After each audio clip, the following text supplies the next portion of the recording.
have 7 salsas, and they all have a story behind them, how like they were created and how they continue to be enhanced.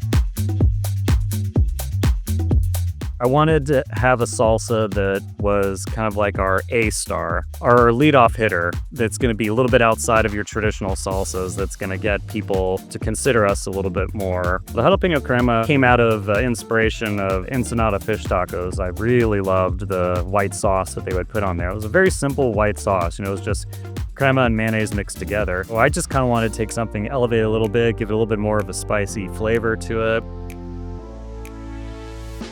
It's a sauce that I developed when we were in lockdowns in the 2020 pandemic. I just kind of was playing with a lot of different ideas, different flavors and stuff, because there was nothing but time to do that. I wanted a pesto that was a little bit different, that had a little spicy flavor to it, had more like Mexican ingredients, so focus more on the pepitas instead of pine nuts, and cilantro instead of basil, and it just was this beautiful marriage. It's my favorite sauce on the menu. So this is something my mom passed over to me. When we were trying to put the menu together, I reached out to her and I just said, we need something that's a little different, like a little bit of a different color that kind of, makes the menu a little bit more vibrant. And she gave me an idea about a pineapple habanero sauce.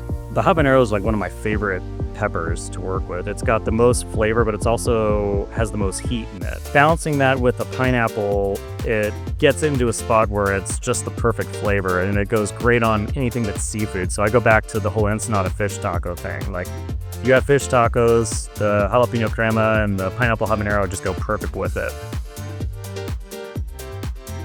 So this is a recipe that was passed down from my grandma. She passed it down to my mom, passed it down to me. I love making moles, especially around Christmas time. Most moles require lots of nuts, lots of chiles. So this is just chiles and sesame seeds. We found that to be not just great for putting on tamales, or a roasted chicken. It's also great to marinate your chicken with.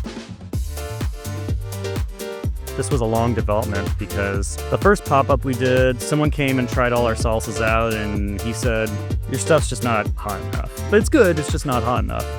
And I took that as challenge accepted.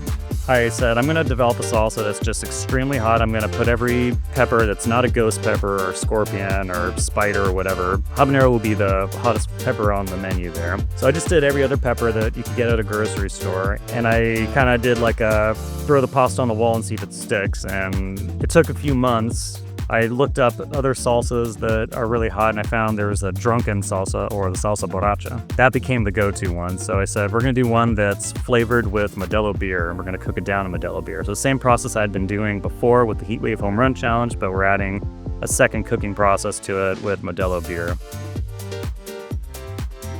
People who typically come by and say, oh, I don't do salsa because it's too spicy. We say, well, no.